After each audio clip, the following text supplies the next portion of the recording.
The spring of 1877 brought Emma Clark to the edge of the Montana wilderness with nothing but the cloves on her back and a silver locket clutched in her trembling hand.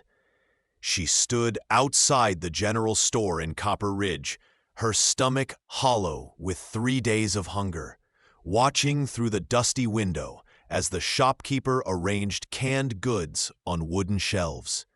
Her fingers traced the raised scars on her left arm, ugly, twisted reminders of the fire her husband had pushed her into before she'd finally found the courage to run. 5 months of marriage had taught her that monsters didn't always look like monsters. Some wore wedding rings and smiled at neighbors, while they destroyed you, piece by piece behind closed doors. Before diving deeper into Emma's journey, I'd like to ask you to take a moment to subscribe to the From Wild West channel and give this video a like. Your support truly matters and motivates us to continue bringing you quality stories of love, courage, and redemption from the frontier. Emma pulled her shawl tighter around her shoulders, hiding the marks that made children stare and women whisper. The locket in her palm was the last thing of value she owned, her mother's. Passed down with promises of better days, she'd sworn never to part with it. But desperation had a way of breaking even the strongest vows. The store's bell chimed as she pushed inside. The shopkeeper, a round man with suspicious eyes, looked her up and down, his gaze lingering on her worn dress and the way she tried to hide her left side. "Help you? I need," her voice came out rough, unused. "I need food, just a little. I can pay." She held out the locket, watched the silver catch the light. The man barely glanced at it. "Silver's worth less than you think. That'll buy you maybe a can of beans and some hardtack." Emma's throat tightened. She'd walked 15 miles for beans and hardtack. "I'll take it. Let me see that locket first." As she reached across the counter, her shawl slipped, exposing the scarred flesh of her forearm.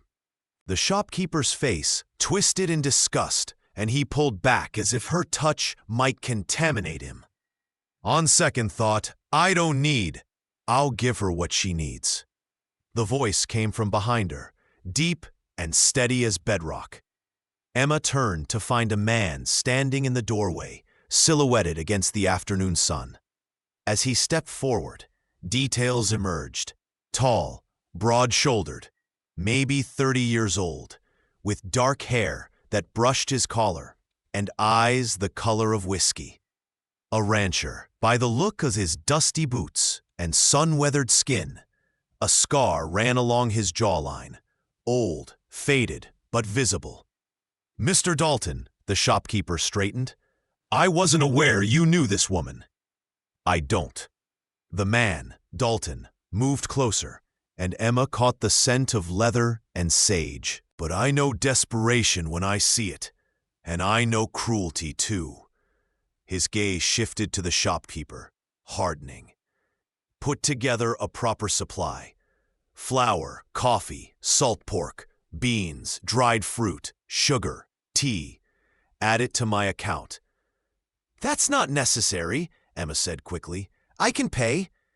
"Silver isn't what you need here." Dalton's attention returned to her, and there was something in his expression that made her chest ache. Not pity, but recognition, as if he understood what it meant to be broken. "You need food, shelter, and safety. I'm offering all 3. I don't accept charity from strangers." "Good. I'm not offering charity. I'm offering work." He nodded toward her hands. "You know how to cook?" "Yes." "Can you handle yourself around horses?" "I grew up on a farm." "Then you'll work for your keep at Broken Creek Ranch. My housekeeper left last month to live with her daughter in California. Place is falling apart without her." Emma studied him, searching for the angle, the hidden price. Men didn't offer help without expecting something in return. She'd learned that lesson in blood and bruises. As if reading her thoughts, Dalton said quietly, "Separate cabin. You'll have your own space, your own door with a lock. You work, you eat, you heal. That's the arrangement." "Why would you do this?" His jaw tightened, and something dark flickered across his face. "Because someone should have helped you before it got this bad. Because I know what it's like to be alone." He paused. "Because my sister had scars like yours, and nobody helped her when she needed it." The word "had" struck Emma like a stone. Past tense. "I'm sorry, so am I." Dalton turned to the shopkeeper. "Pack everything. We're leaving within the hour." The ride to Broken Creek took them through rolling prairie, painted gold by the setting sun. Emma sat rigid on the mare Dalton had given her, a gentle sorrel with a white blaze, every muscle tense with exhaustion and wariness. He rode slightly ahead on a massive bay gelding, occasionally pointing out landmarks: the creek that ran silver through the valley, the pine forest to the north, the distant mountains still crowned with snow. He didn't push conversation, and Emma was grateful. She used the silence to study him, the easy way he sat his horse, the careful distance he maintained, the twice he stopped to let her rest without making her ask. Small kindnesses that felt monumental after months of calculated cruelty. "Storm's coming," Dalton said, glancing at the darkening sky. "We need to move faster." Emma nodded, urging her horse forward, but exhaustion made her clumsy. Within minutes, rain began to fall. First, a drizzle, then a downpour that soaked through her threadbare shawl. Thunder cracked overhead, and her mare spooked, dancing sideways. Emma clung to the saddle, but her wet hands slipped, and she felt herself falling. Strong arms caught her. Dalton had dismounted in an instant, steadying her against his chest. Rain streamed down both their faces, and she could feel the solid warmth of him, the steady beat of his heart. "I've got you," he said. "I've got you." Emma wanted to pull away, to prove she didn't need help, but her body betrayed her, shaking with cold and exhaustion. Dalton stripped off his coat, wrapping it around her shoulders, despite her protests. "You'll get sick. I've been wet before. Come on, the ranch is just over that rise." He helped her back into the saddle, then mounted behind her, one arm around her waist to keep her steady. Emma stiffened at the contact, but Dalton's voice was gentle in her ear. "Just keeping you from falling, nothing more. You're safe, Emma, I promise." The use of her name, spoken with such care, made tears prick her eyes. When had anyone last said her name without anger or contempt? As they crested a hill, the ranch spread below them, a sturdy log house with a stone chimney, smoke rising into the rain-dark sky.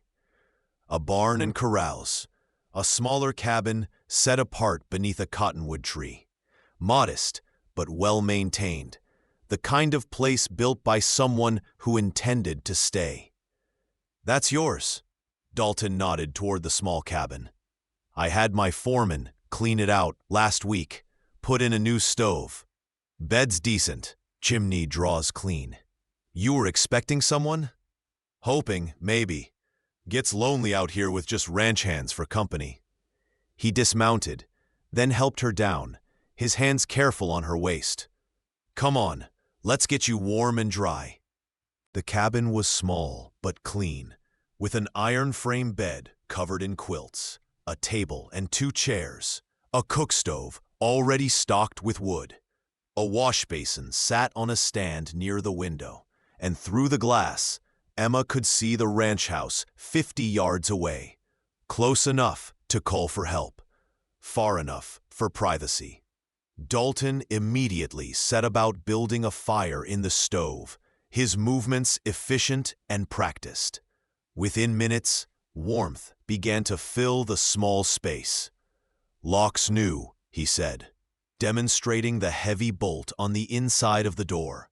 "No one has a key but you, not even me." He straightened, pulling a small revolver from his belt. "Do you know how to use one of these?" Emma stared at the gun. "No." "Then I'll teach you. Tomorrow." He set it on the table.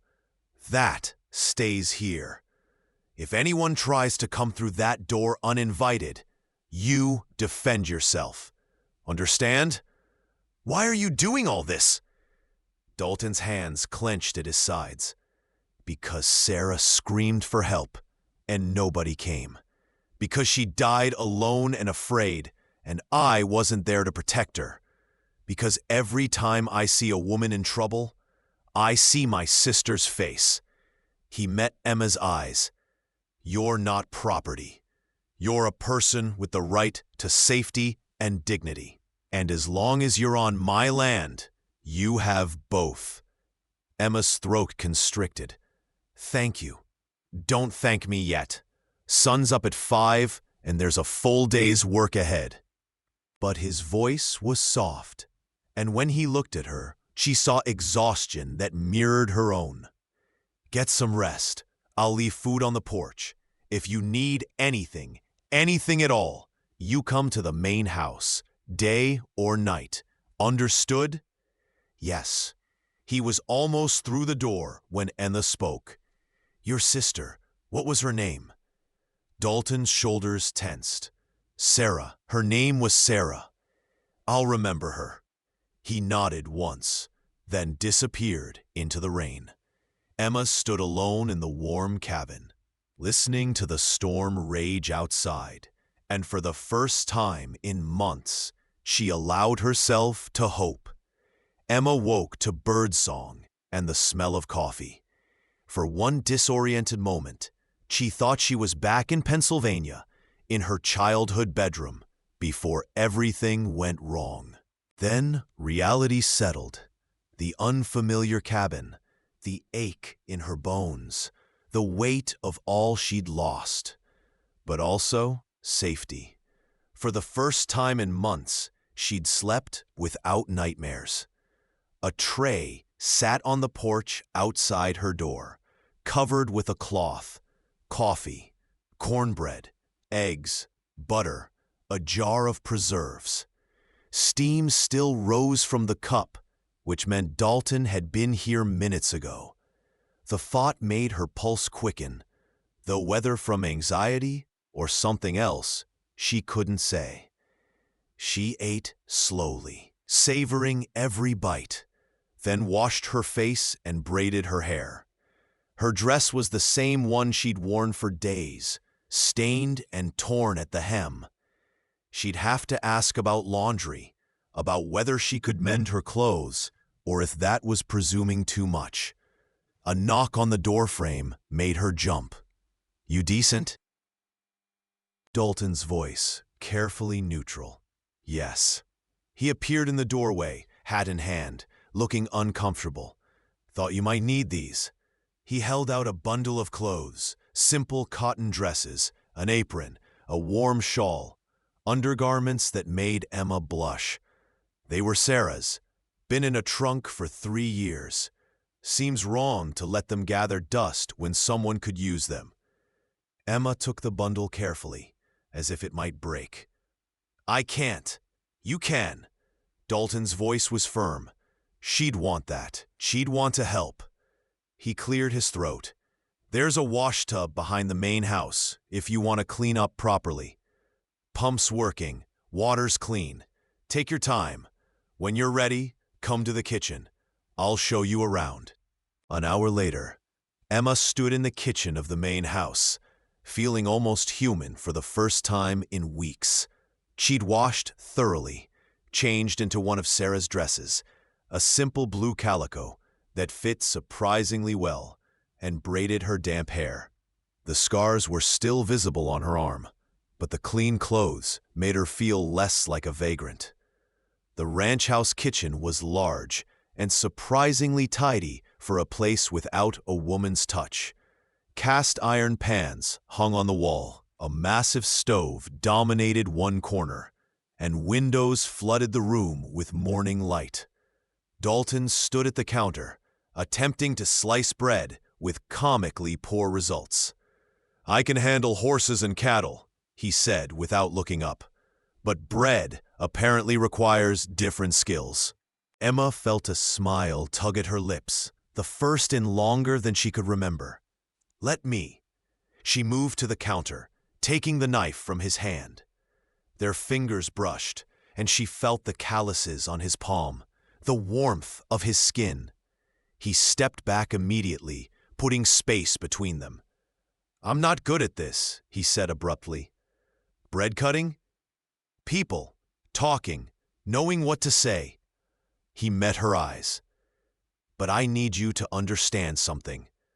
Whatever happened to you before, whatever put those scars on your arm and that fear in your eyes, it doesn't happen here. Not while I'm breathing." Emma's chest tightened. "You don't know me. You don't know what I did to survive." "Don't need to. I know you're here and you're trying. That's enough." For a long moment, they stood in the sun-washed kitchen, two damaged people trying to figure out how to exist in the same space. Then Emma turned back to the bread, slicing it with practiced precision. "I'll earn my keep," she said quietly. "I promise." "I know you will." The days developed a rhythm. Emma woke before dawn, started fires, made breakfast for Dalton and the 3 ranch hands who worked the property. She learned their names: Tom, the foreman, gruff but kind; young Billy, barely 18, with a quick smile; and Samuel, an older man who'd worked for Dalton since the beginning. She cleaned, cooked, mended clothes, tended the vegetable garden behind the house. The work was hard but honest, and for the first time in her life, no one raised a hand to her when she made mistakes. The ranch hands treated her with careful respect, never standing too close, always saying ma'am and please and thank you. Tom's wife, Martha, came by one afternoon with a basket of eggs and stayed for coffee, talking easily about the town, the neighbors, the upcoming church social. "It's good to have another woman around," Martha said, patting Emma's hand. "Tom says you've been a godsend. Dalton's been struggling since Mrs. Henderson left. I'm just trying to help." "You're doing more than that, honey. You're bringing life back to this place." Martha smiled.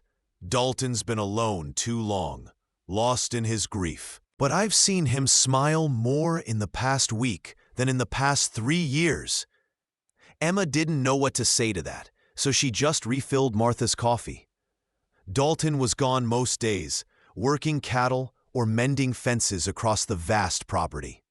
But in the evenings, he'd find her in the kitchen or garden, and they'd talk, carefully at first, like 2 wild animals learning to trust. He told her about buying the ranch 5 years ago, with money saved from working trail drives. About building it from nothing into something that mattered.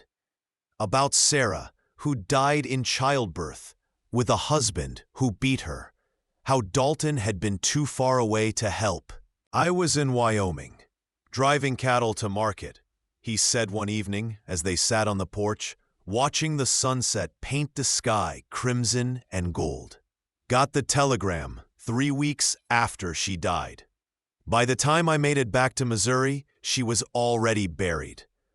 His hands clenched on his knees. Her husband told everyone she'd had complications, made himself out to be the grieving widower. But I knew. I saw the old bruises on her arms when I washed her for burial. I knew what he'd done. "Did you?" Emma stopped, unsure if she wanted to know the answer. "Did I kill him?" Dalton's voice was flat. "I wanted to. God, I wanted to. But Sarah had left me a letter, begging me not to. Said she didn't want her death to destroy me, too. He swallowed hard. So I left. Came out here where nobody knew me, where I could start fresh. Built this ranch with my bare hands, like I could somehow make up for failing her. You didn't fail her. I wasn't there when she needed me. You're here now, for me. Emma reached out, her hand hovering near his. That matters. Dalton looked at her hand. Then slowly, carefully, he took it. His palm was rough, warm, and his thumb traced gentle circles on her skin. You matter, he said quietly. I need you to know that. Emma felt tears prick her eyes, but they were good tears this time, tears of relief and tentative hope. The weeks passed, and Emma began to heal, not just physically, but emotionally. The nightmares came less frequently. She started to flinch less when people moved suddenly. She even laughed one afternoon when Billy told a ridiculous joke about a horse and a preacher. Dalton noticed, of course. He noticed everything. You laughed today, he said that evening as they worked together in the garden, harvesting vegetables for dinner. Billy's an idiot. A charming idiot. Dalton smiled. But it was good to hear your laugh. Emma felt her cheeks warm.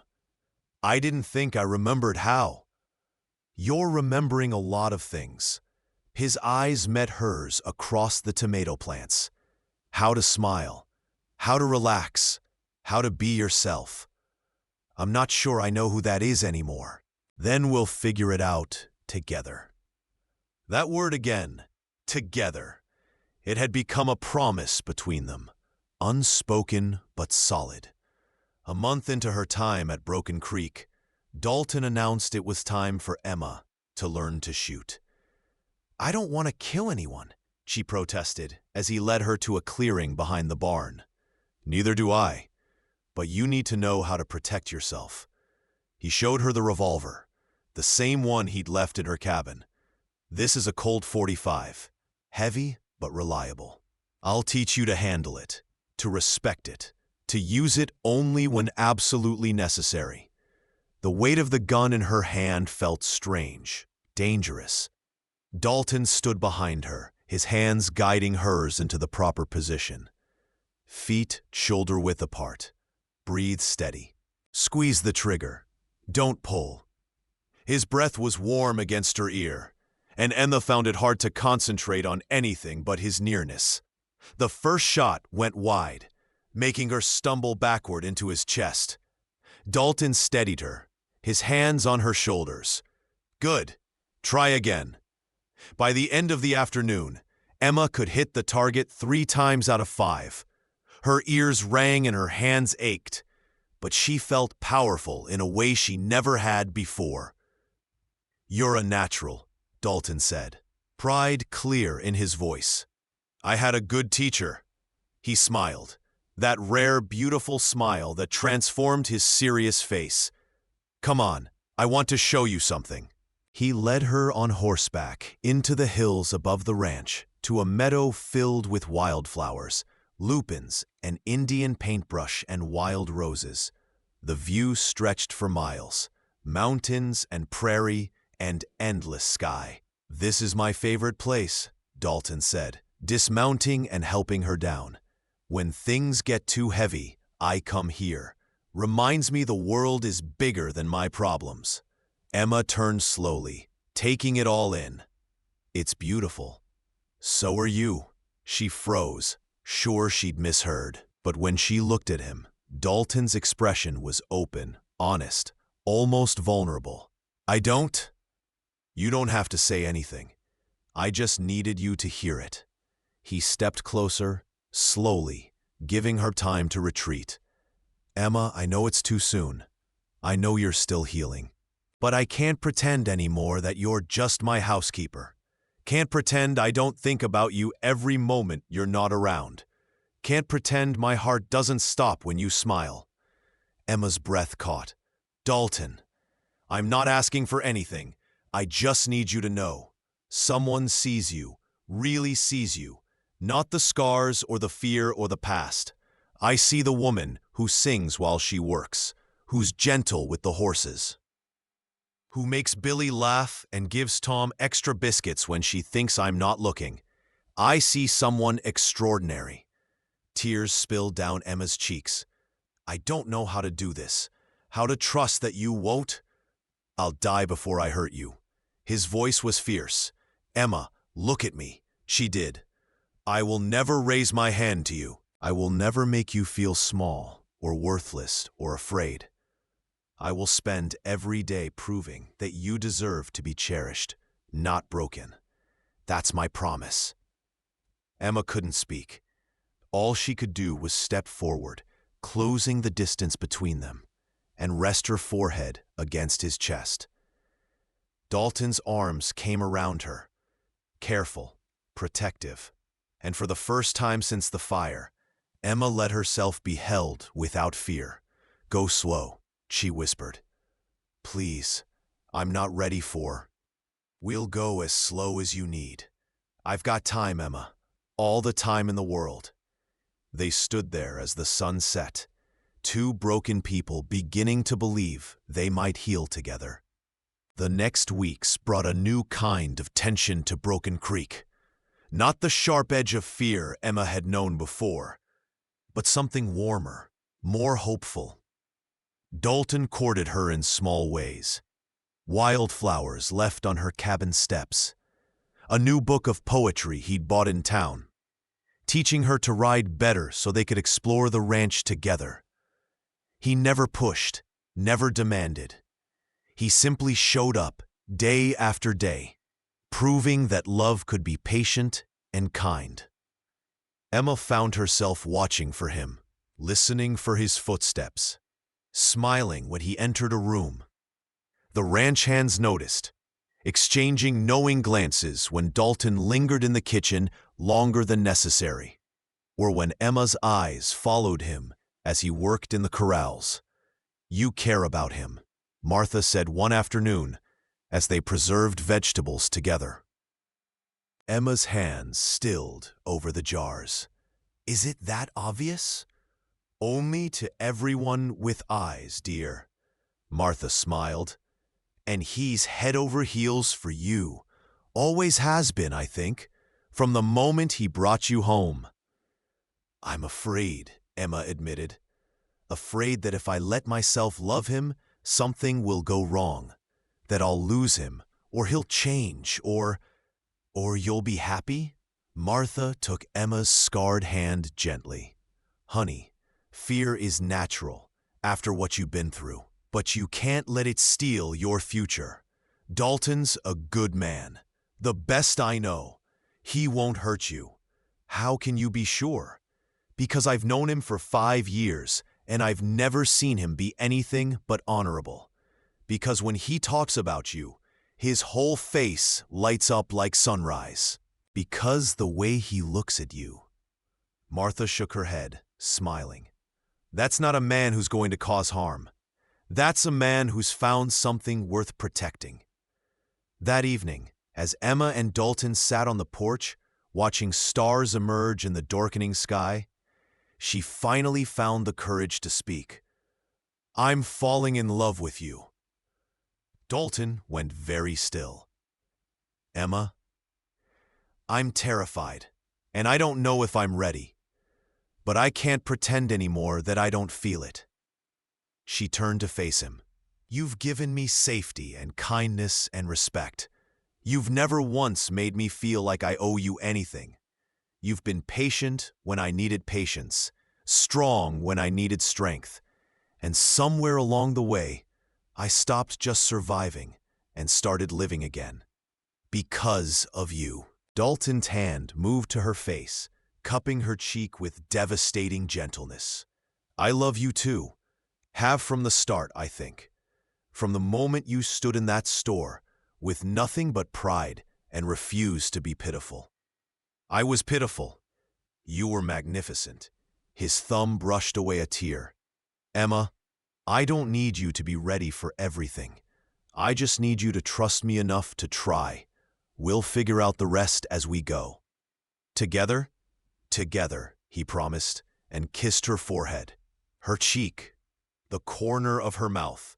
Soft, reverent kisses that made her feel precious rather than desired. Emma closed her eyes, leaning into his warmth, and let herself believe that maybe, just maybe, she deserved this happiness. But the past, Emma learned, never stayed buried forever. She was in town, collecting supplies 2 weeks later, when she saw him, her husband, Marcus, standing outside the saloon with 2 other men. Her blood turned to ice. He was supposed to be in Pennsylvania.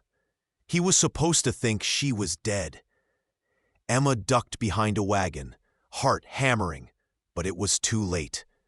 Marcus's eyes found hers across the dusty street, and his face split into a smile that made her stomach heave. "Emma!" His voice carried, jovial and cruel. "Emma Clark! Or should I say Emma Harrington? My dear lost wife." People turned to stare. Emma backed away, but Marcus was already crossing the street, his companions flanking him like wolves. "I've been looking everywhere for you, darling. Thought you died in that fire." His hand shot out, gripping her arm exactly where the scars were. Emma cried out, and his smile widened. "Still tender? Good. You remember what happens when you run from me?" Pain exploded through her arm as Marcus squeezed, his fingers digging into the damaged tissue. Emma bit her lip to keep from screaming, refusing to give him the satisfaction. Let her go. Dalton appeared beside them, seemingly from nowhere, his hand resting casually on the revolver at his hip. His face was calm, but his eyes were arctic, cold and deadly. Marcus laughed. "This doesn't concern you, friend. This is my wife, legally mine. I have every right to take her home." "That's where you're wrong." Dalton's voice was soft, deadly. "See, I don't care much for law when it protects men like you. I care about right and wrong, and putting your hands on her is wrong. She belongs to me. She belongs to herself." Dalton moved between Emma and Marcus, his body a wall. "And you're going to walk away now." Marcus's face darkened, and he released Emma's arm only to reach for his own gun. But Dalton was faster. His revolver was out and cocked before Marcus could clear his holster. "I wouldn't," Dalton said quietly. "Not unless you want to die in the street, like a dog. You wouldn't shoot me in front of witnesses. Try me." The cold certainty in Dalton's voice made Emma shiver. This wasn't the gentle man who brought her wildflowers. This was someone capable of violence when necessary. Someone who'd do whatever it took to protect what mattered. Marcus hesitated, clearly weighing his options. Then his lips curled into a sneer. "Fine, keep the damaged goods for now. But I'll be back with proper papers, with the law on my side. She's my wife, and you're harboring stolen property. Come back with whatever you want," Dalton said coldly. "But if you set foot on my land, or come near her again, legal papers won't help you. Am I clear?" For a long moment, the 2 men stared at each other. Then Marcus spat in the dirt and turned away, his companions following. But as he reached the saloon, he called back, "This isn't over, Harrington. I'll have what's mine." Emma's legs gave out. Dalton caught her, his gun disappearing back into its holster as he lifted her easily into his arms. "I've got you," he murmured. "You're safe. I've got you." He carried her to his horse, settled her in the saddle, and mounted behind her, one arm around her waist holding her steady. Emma was shaking so hard she could barely breathe. "He found me," she whispered. "He found me, and he's going to take me back." "No. Dalton's voice was fierce in her ear. No, Emma. He's not taking you anywhere. I promise you that. You can't stop him. The law. Damn the law. We'll figure this out. Together. That word again. The one that had become their anchor. Together. Back at the ranch, Emma couldn't stop shaking. Dalton settled her in her cabin, built up the fire, and sat with her as the sun set and stars emerged. Tom and the other ranch hands positioned themselves around the property, rifles ready, watching for any sign of Marcus's return. He's right, Emma said finally, her voice hollow. I'm still married. Legally, I belong to him. The hell you do. Dalton's hands clenched. Emma, look at me. She did, seeing fury and determination in equal measure. We'll find a way. We'll get you a divorce. We'll prove abuse. We'll do whatever it takes. But you are not going back to him. You hear me? Even if I have to take you to California, to Oregon, to the goddamn North Pole, you're not going back. He'll kill you if you get in his way. He can try. Dalton reached out, taking her scarred arm in both his hands. Slowly, deliberately, he raised it to his lips and kissed each mark, each twisted piece of flesh that she tried so hard to hide. He did this to you? Yes, the word came out broken. He pushed me into the fire because I burned his dinner. Then he locked me in the bedroom for 2 days without food or water because I cried too loudly. Dalton's eyes blazed with a fury so intense Emma almost pulled away. But his touch remained gentle as he continued kissing her scars. His lips warm against the damaged skin. Then he's already dead, Dalton said quietly. He just doesn't know it yet. Don't, please. I don't want you to become a murderer because of me. To protect you. His hands moved to her face, cradling it with devastating gentleness, despite the violence in his words. Emma, I love you. I've loved you since the day you walked into that store, with nothing but pride and desperation. I love your strength, your kindness, the way you hum when you think no one's listening. I love every single part of you, including the parts you think are broken. Emma's breath hitched. You can't love me. You're everything. He kissed her forehead, her cheek, the corner of her mouth. And I will spend every day for the rest of my life proving it to you, if you'll let me. I'm scared, I know. His thumb wiped away her tears. But go slow with me, Emma. Let me show you what love is supposed to feel like. Let me prove that not all men are monsters.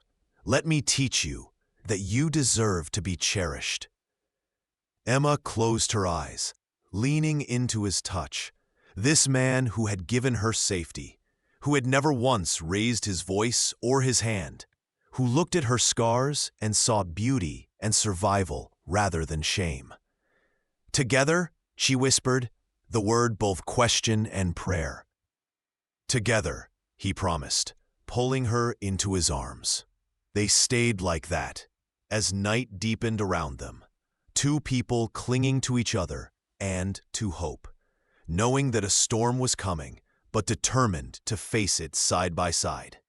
Marcus didn't return that night, or the next, but his presence haunted the ranch like a specter. Emma slept poorly, jumping at every sound, and Dalton positioned one of the ranch hands outside her cabin each night as a precaution. On the third day, Dalton rode into town and returned with the sheriff and a lawyer from Helena. Mr. Jameson specializes in divorce cases, Dalton explained as they gathered in the ranch house kitchen. He says we have grounds. The lawyer, a thin man with sharp eyes and a kind face, set papers on the table. Mrs. Harrington, I need you to tell me everything your husband did to you. Every detail, no matter how small or painful. Emma's throat closed. I can't. You can, Dalton said gently, taking her hand. You're safe here. Tell him the truth. So Emma did. She told them about the beatings, the burns, the days locked in a room without food, about how Marcus charmed everyone in public but turned into a monster in private, about the night she finally ran, stealing away while he was drunk, knowing he'd kill her if he found her. By the time she finished, her voice was hoarse and tears streamed down her face. The sheriff's expression was grim, and even the lawyer looked shaken. That's more than enough for a divorce petition based on cruelty, Jameson said. But there's a complication. Your husband will fight it, and Montana law requires a waiting period. 6 months. 6 months? Emma felt panic rising. He could take me back before then. Not if we file for legal separation immediately and get a restraining order, the lawyer countered. Judge Hawkins is fair, and with these injuries documented, he gestured to Emma's scars, he'll likely grant protection. Your husband won't be able to come near you legally. And if he ignores the order? Dalton's voice was hard. The sheriff spoke up. Then he's breaking the law, and I'll arrest him. Simple as that. But Emma knew it wasn't simple. Marcus didn't care about laws. He'd proven that over and over. The legal papers were filed within the week. Marcus was served with a restraining order prohibiting him from coming within 100 yards of Emma or the Broken Creek Ranch. For 2 weeks, there was blessed silence. Emma began to relax, to hope that maybe Marcus had given up, that maybe he'd realized he couldn't win. She threw herself into work, into learning everything Dalton could teach her about running a ranch. He showed her how to rope calves, how to read weather signs, how to track animals through the wilderness. You're a natural, he said one afternoon as they rode the property boundaries together. Born for this life. Or maybe I just have a good teacher. Dalton smiled, and the warmth in his eyes made Emma's heart skip. They'd grown closer since Marcus's appearance, not physically, but emotionally. Long conversations that lasted past midnight, shared laughter, comfortable silences. Emma was learning what it meant to be partners rather than owner and possession. One evening, as they watched the sunset from the porch, Dalton pulled something from his pocket, a carved wooden horse, small and perfect. I made this for you, he said, suddenly shy. Thought you might like it. Reminded me of that mare you ride, the one with the stubborn streak. Emma took the carving carefully, running her fingers over the smooth wood. It's beautiful. So are you. She looked up, meeting his eyes, and saw the truth there.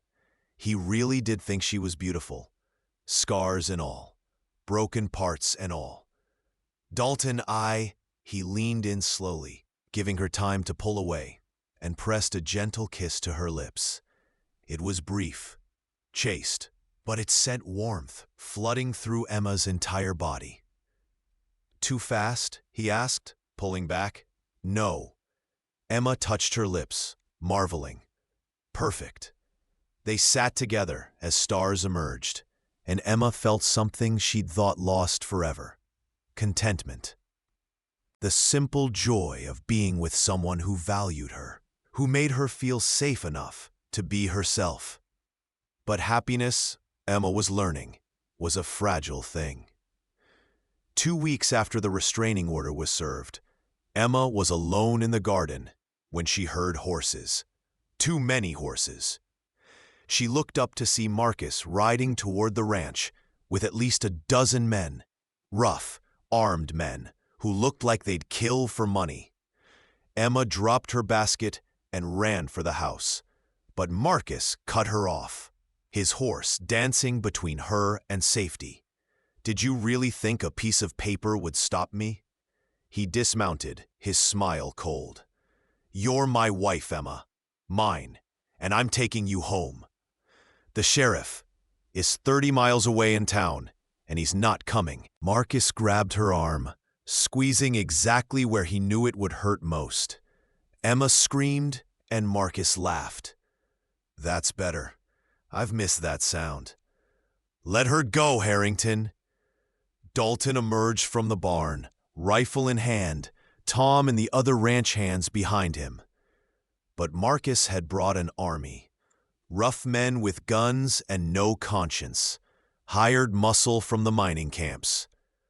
I've got legal papers, Marcus sneered, pulling a document from his coat.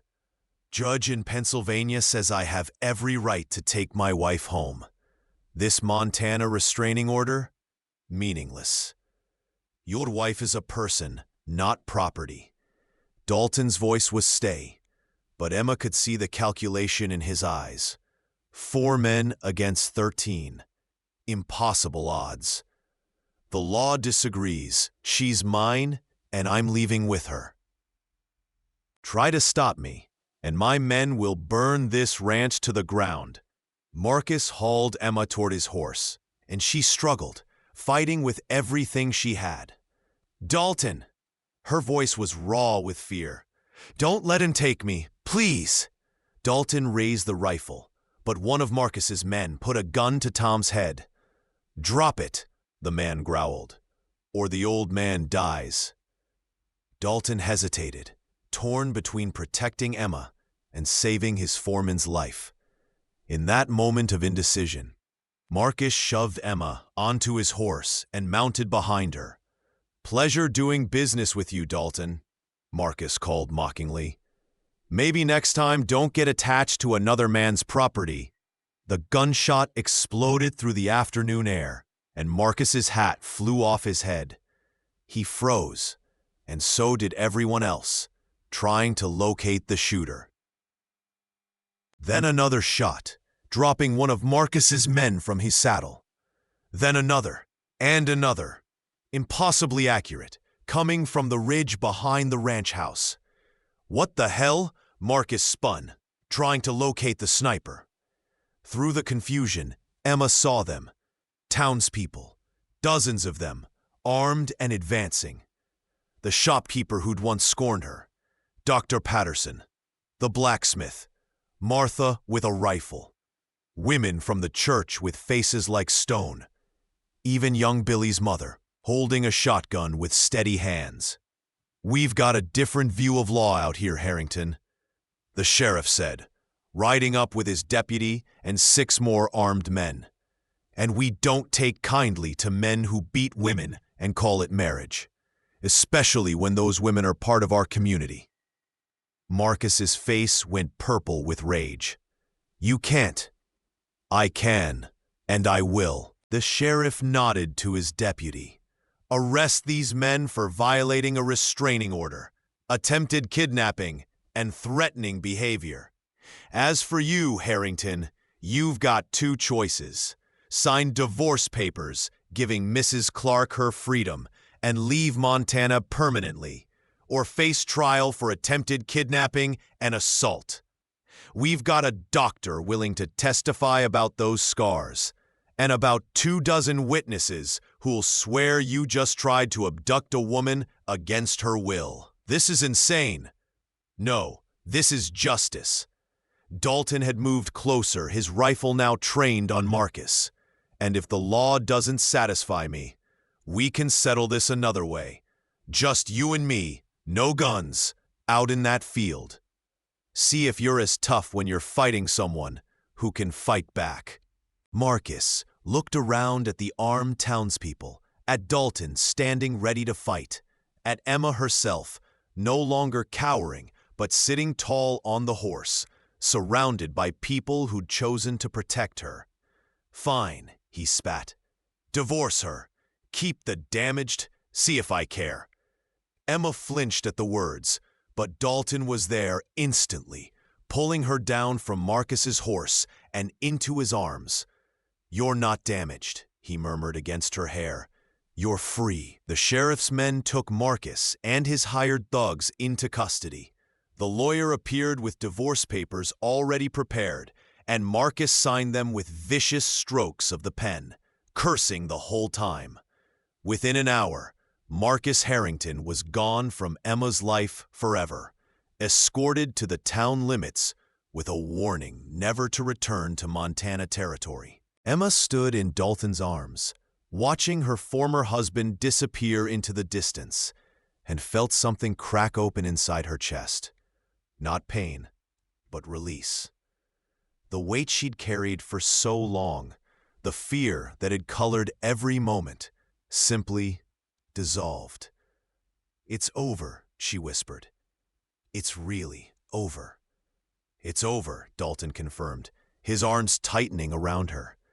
"You're safe, you're free, and you're mine, if you want to be."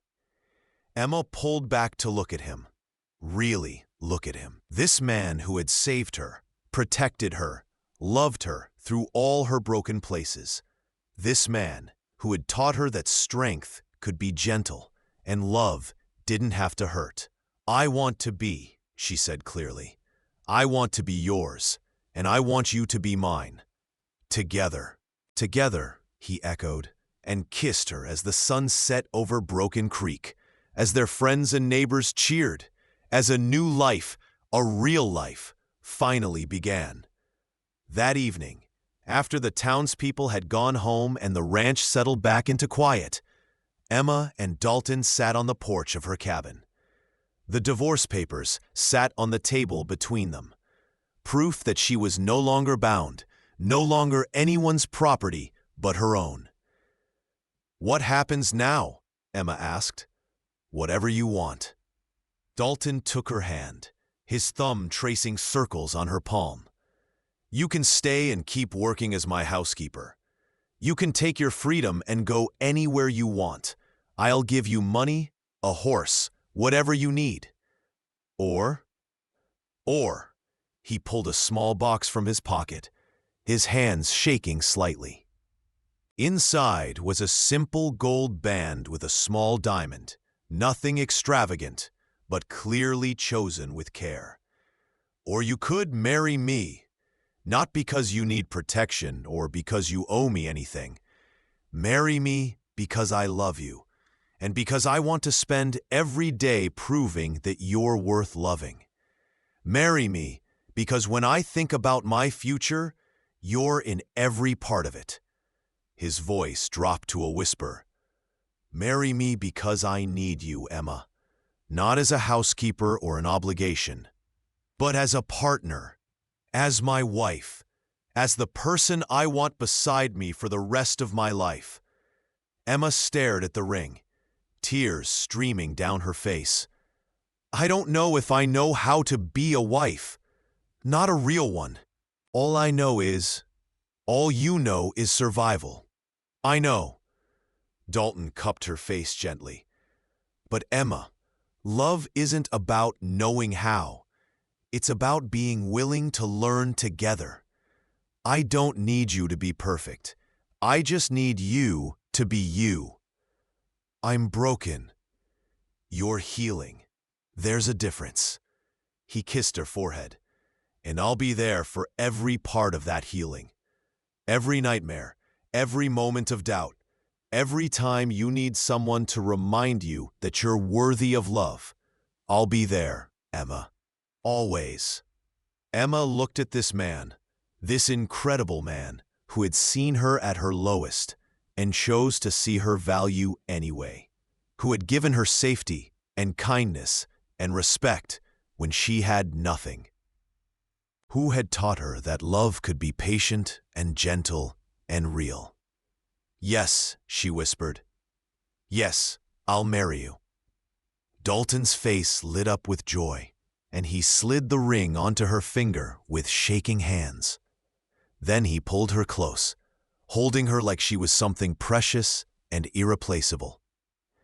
"I promise to honor you," he said against her hair, "to protect you without suffocating you, to love you without trying to own you. I promise to build a life with you where you're never afraid, where you're always valued, where you can be exactly who you are. I promise to try," Emma said, "to trust you even when I'm scared, to let you in even when it's hard, to build something beautiful with you, out of the ashes of what came before. She pulled back to look at him. I promise to love you, Dalton, not because you saved me, but because of who you are, because you're kind and strong and patient, because you see me, really see me. I do see you. He kissed her then, not the brief, gentle kiss from before, but something deeper, more passionate, a kiss that promised forever. And I'll keep seeing you, Emma, every day for the rest of our lives. They married 2 weeks later in the garden behind the ranch house, surrounded by wildflowers and the friends who'd become family. Emma wore one of Sarah's dresses, pale blue cotton, that Dalton said matched her eyes, and carried a bouquet of prairie roses. Dalton wore his best suit, his hands shaking as he slipped the ring onto her finger and repeated his vows. Martha cried. Tom grinned. Billy whooped when the preacher declared them husband and wife. The reception was simple. Food from the kitchen Emma had made her own. Music from a fiddle player in town. Dancing under the stars. But to Emma, it was perfect. Every smile, every embrace from townspeople who'd stood up for her. Every moment of joy felt like a gift she'd never expected to receive. As the evening wound down and guests began to leave, Martha pulled Emma aside. You deserve this, honey, she said, hugging Emma tight. All of this happiness. Don't ever let anyone make you think otherwise. Thank you, Emma whispered, for everything, for standing up for me. That's what family does. Martha smiled through tears. And that's what you are now, family. That night, Emma stood in the bedroom of the main house, her bedroom now, shared with Dalton. She'd moved her few belongings from the cabin earlier, and now she stared at the bed, anxiety coiling in her stomach. We don't have to. Dalton appeared in the doorway, reading her fear. Emma, there's no expectation here. We can wait as long as you need. I want to. She turned to face him, forcing herself to be brave. I want to be your wife in every way. I don't know if I can without remembering. Then we'll make new memories. Dalton crossed to her slowly, cupping her face. We'll take it slow. And if at any point you need to stop, we stop. No questions, no anger. Understood? Emma nodded, tears spilling over. Hey, Dalton wiped them away gently. I love you. Every part of you. Including the scared parts. Including the parts that need time. There's no rush, Emma. We have the rest of our lives. She kissed him then, pouring all her hope and fear and love into it. Dalton responded carefully, letting her set the pace, his hands gentle on her waist. When Emma began to tremble, he pulled back. Too much? No, not enough. She took his hand, placing it over her heart. I trust you, Dalton. Show me what love is supposed to feel like. Emma, please, I need to replace the bad memories with good ones. I need to know that intimacy can be beautiful instead of terrifying, and I need you to be the one to teach me that. Dalton searched her face, looking for any sign of doubt. Then, slowly, he nodded. What followed was tender beyond anything Emma had imagined. Dalton worshiping every part of her with reverent touches and whispered words of love. When he kissed her scars, really kissed them, his lips warm and gentle on the damaged skin, Emma broke down crying. I see a woman worth cherishing, Dalton murmured against her arm. Not damaged, not broken, just beautiful and brave and worthy of everything good in this world. For the first time in her life, Emma allowed herself to believe him. They made love slowly, carefully, Dalton constantly checking to make sure she was all right. And when Emma whispered, "Go slow, it hurts," he immediately stopped, holding her close and kissing away her tears. "We don't have to. I want to, just slowly, please. I'll die before I hurt you," Dalton promised, and proved it with every careful touch, every pause to make sure she was still comfortable, every moment of patience and care. Afterward, Emma lay in his arms, marveling at how different it felt to be held with love instead of possession. "Thank you," she whispered. "For what?" "For being patient, for making me feel safe, for showing me that this can be beautiful." Dalton kissed her forehead. "Thank you for trusting me enough to try. I know how hard that was." Emma snuggled closer, feeling the steady beat of his heart beneath her cheek. "I love you. I love you too, always." The months that followed were the happiest of Emma's life. She and Dalton built a partnership based on mutual respect and genuine affection. She learned to run the ranch alongside him, earning the respect of the hired hands and neighboring ranchers. She started teaching children in town to read, using the library Dalton had built for her in the main house. The nightmares came less frequently. The flinching stopped. The scars faded from angry red to pale silver, and Emma stopped trying to hide them. One afternoon, as she worked in the garden, Martha came by with news. "I'm pregnant," Martha announced, grinning. Tom's beside himself with joy. Emma hugged her friend, genuinely happy. But later, as she worked on dinner, she found herself thinking about children, about whether she wanted them, whether she could be a mother after everything she'd been through. That evening, she broached the subject with Dalton. "Do you want children?" He looked up from the ledger he'd been studying. "Someday, maybe, if you do. But Emma, there's no pressure. If you never want children, that's fine. You're enough. You'll always be enough." "What if I want them, but I'm too broken to be a good mother?" Dalton set down the ledger and came to kneel beside her chair. "You're not broken, and you'd be an incredible mother. Look at how you are with Billy, with the children you teach. You're patient and kind and strong." He took her hands. "But whether we have children or not, whether it's now or 5 years from now or never, I'm happy, because I have you." Emma felt tears prick her eyes, good tears, grateful tears. "I think I'd like to try. Someday, when I'm ready." "Then we'll try, when you're ready." He kissed her hands. Together. That word had become their foundation, their promise, their hope. A year after their wedding, Emma discovered she was pregnant. The news filled her with equal parts joy and terror. And Dalton held her as she cried, assuring her that she'd be wonderful, that they'd figure it out together. The pregnancy was difficult. Emma battled morning sickness and anxiety in equal measure. But Dalton was there through all of it, patient and supportive, never making her feel weak for her fears.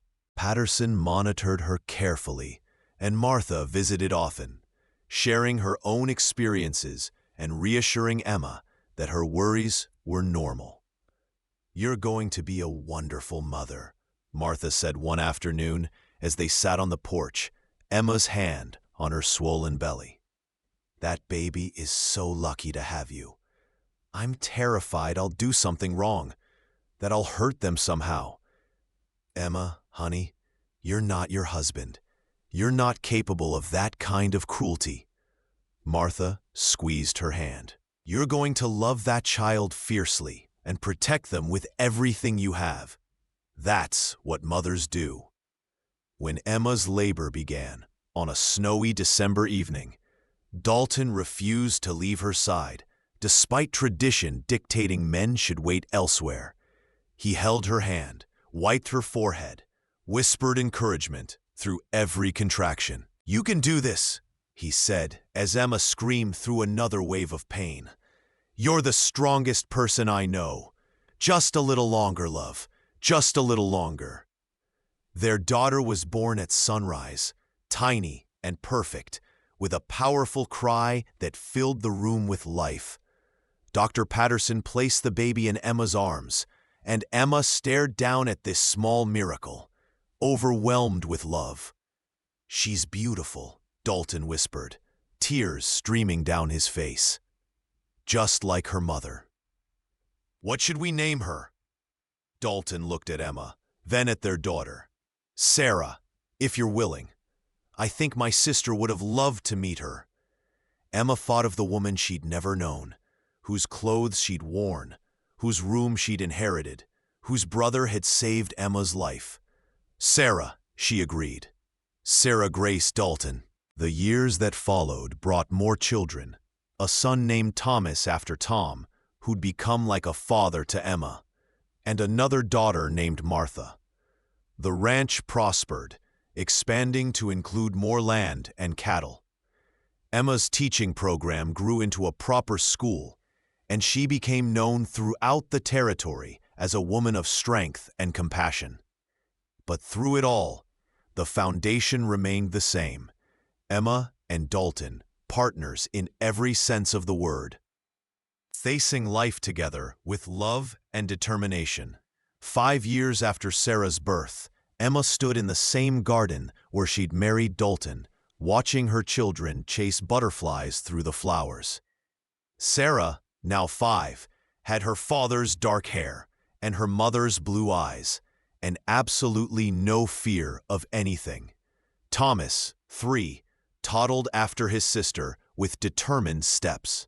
Baby Martha slept peacefully in a basket nearby. Dalton emerged from the barn, scooped Sarah into his arms when she ran to him, and crossed the garden to Emma. His hair was longer now, threaded with silver at the temples, but his eyes still held that same warmth that had saved her all those years ago. "Happy?" he asked, pressing a kiss to her temple. Emma rolled up her sleeve without thinking, exposing the scars that no longer made her flinch. They were part of her story now, not the ending, but the beginning of everything that mattered. Dalton kissed them as he always did, a ritual of love and acceptance that had become as natural as breathing. He kissed every scar she tried to hide, until she believed she was beautiful again, Emma said, softly, watching Sarah's joy. "That's what you did for me. You made me believe. You always were beautiful." Dalton set Sarah down to chase more butterflies. "I just help you see it." Emma turned in his arms, rising on her toes to kiss him. "Thank you." "For what?" "For seeing me when I was invisible. For standing with me when I was too weak to stand alone. For teaching me that love doesn't have to hurt." And she touched his face, feeling the familiar warmth of his skin, the rasp of stubble that still made her heart skip. "For giving me a life worth living. For proving that some men keep their promises." Dalton smiled, that rare, beautiful smile that still made her breath catch. "Emma Dalton, loving you is the easiest thing I've ever done. Still is. Always will be." As the sun painted the sky gold and crimson, Emma stood in her husband's arms, surrounded by the life they'd built together, from nothing but hope and determination. The children laughed in the garden. The ranch thrived. Friends had become family. And the woman who'd once thought herself too damaged to deserve happiness had learned the truth. She'd always been worthy. She'd always been enough. She had survived. She had healed. She had learned to love and be loved. And she was, finally, beautifully, completely free. That evening, after the children were asleep, Emma found Dalton on the porch, staring at the stars. She settled beside him, and he wrapped an arm around her shoulders. "What are you thinking about?" she asked. "How different my life would be if I hadn't walked into that store the day you were trying to trade your mother's locket for food." Shuddered, imagining that alternate reality. "I'd probably be dead." "Don't!" Dalton's arm tightened. "Don't even think that." "But it's true. If you hadn't been there, if you hadn't seen something worth saving—" "I saw everything worth saving." He turned to face her, his hands cupping her face. "Emma, you saved yourself. All I did was provide a safe place for you to heal. But the courage, the strength, the determination to keep going, that was all you." "We saved each other," Emma corrected. "You were just as broken as I was, just as alone, just as scared that maybe happiness wasn't meant for people like us. Then we found each other." "And then we found each other," Emma echoed, "and built something neither of us thought possible." They sat in comfortable silence, watching the stars emerge one by one in the darkening sky. After a while, Sarah appeared in the doorway, rubbing her eyes. "Mama, I had a bad dream." Emma held out her arms, and Sarah climbed into her lap, snuggling close. Dalton wrapped his arms around both of them, creating a cocoon of safety and love. "You're safe, sweetheart," Emma murmured, kissing her daughter's hair. "Nothing bad can happen here. Papa and I will always protect you." "Promise?" "Promise," Dalton confirmed. "Always and forever." As Sarah drifted back to sleep in Emma's arms, Emma met Dalton's eyes over their daughter's head. No words were necessary. They understood each other perfectly. They had both been broken once, both believed themselves unworthy of love, but they'd found each other in the darkness, and together they'd built a life filled with light. Emma looked down at the scars on her arm, visible even in the dim starlight. Once they'd been symbols of shame and pain. Now they were reminders of survival, of strength, of the journey that had led her to this moment. Surrounded by love, holding her child, with a partner who cherished her exactly as she was. "I'm glad you kissed every scar I tried to hide," Emma whispered to Dalton, "until I believed I was beautiful again." "You are beautiful," Dalton replied. "You always were, even when you couldn't see it yourself." Emma smiled, leaning against his shoulder as Sarah slept peacefully between them.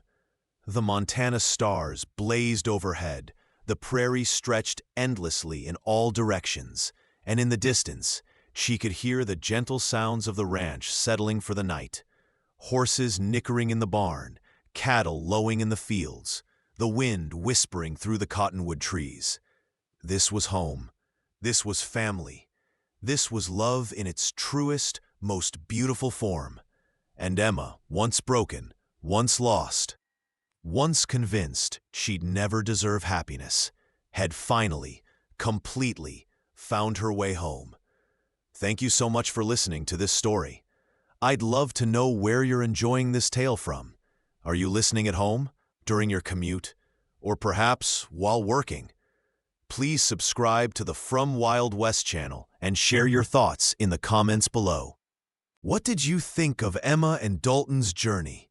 Did their story of healing and love touch your heart?